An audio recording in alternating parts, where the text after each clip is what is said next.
Metro Manila Film Festival 2024, Parade of Stars, matagumpay na idinaos.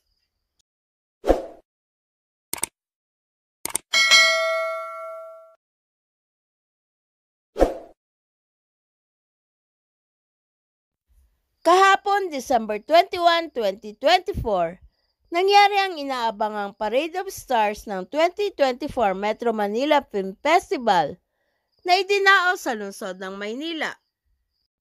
Nasaksihan ng mga fans at moviegoers ang mga naglalakihan at nagagandahang floats na inspired sa kani-kanilang tema ng pelikula na kasali sa naturang festival. Tinilian din ng mga tagahanga ang mga bida sa mga entries na pelikulang kasali sa Metro Manila Film Festival.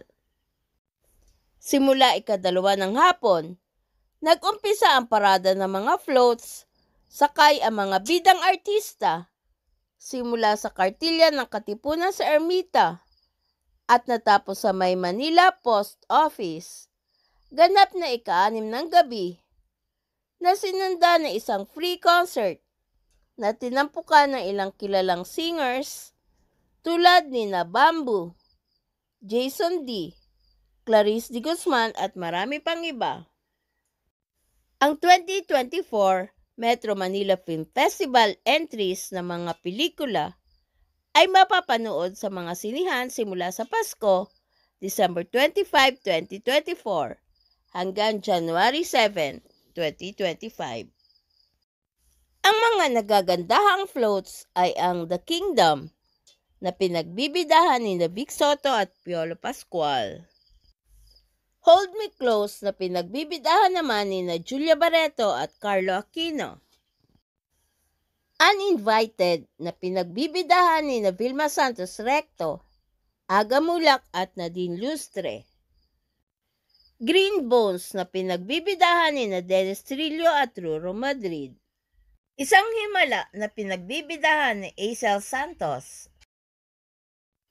And The Breadwinner Is na pinagbibidahan ni Vice Ganda. Strange Frequencies, Taiwan Killer Hospital na pinagbibidahan ni Enrique Hill at Jane De Leon.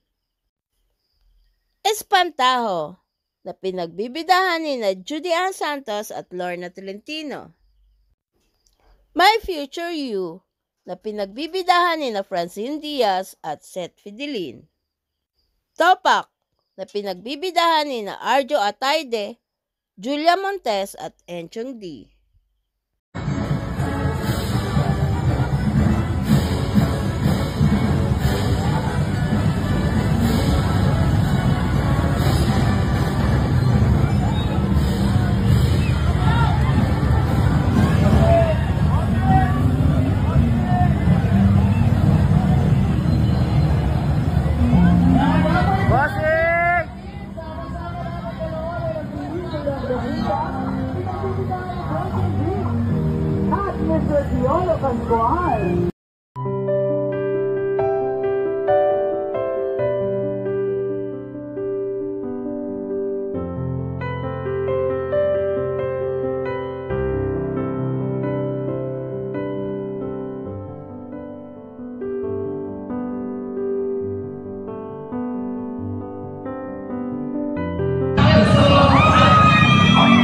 Manila Film Festival.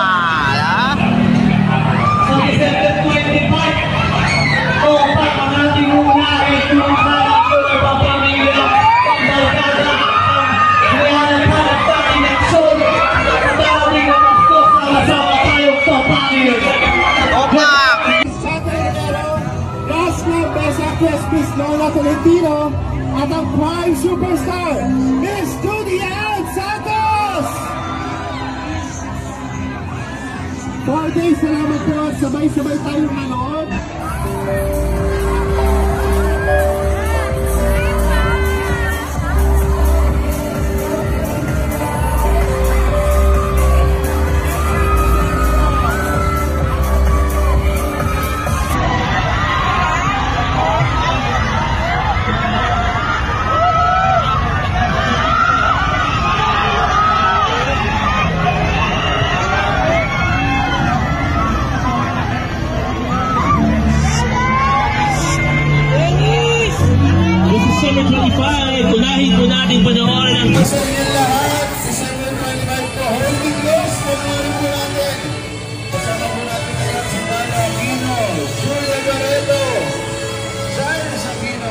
still valid.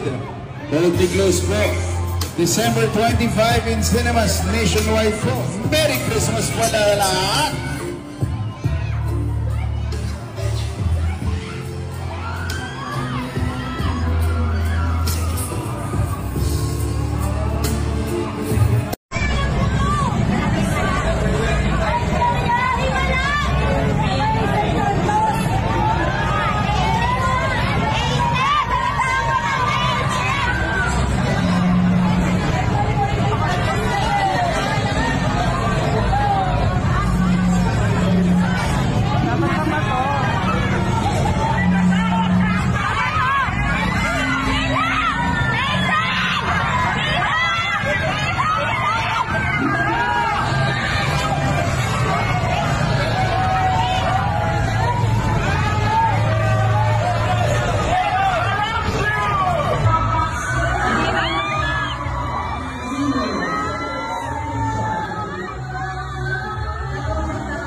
Magandang hapon po!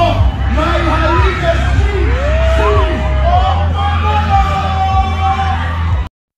Please subscribe and hit the notification bell para ma-update kayo sa sunod na showbiz news.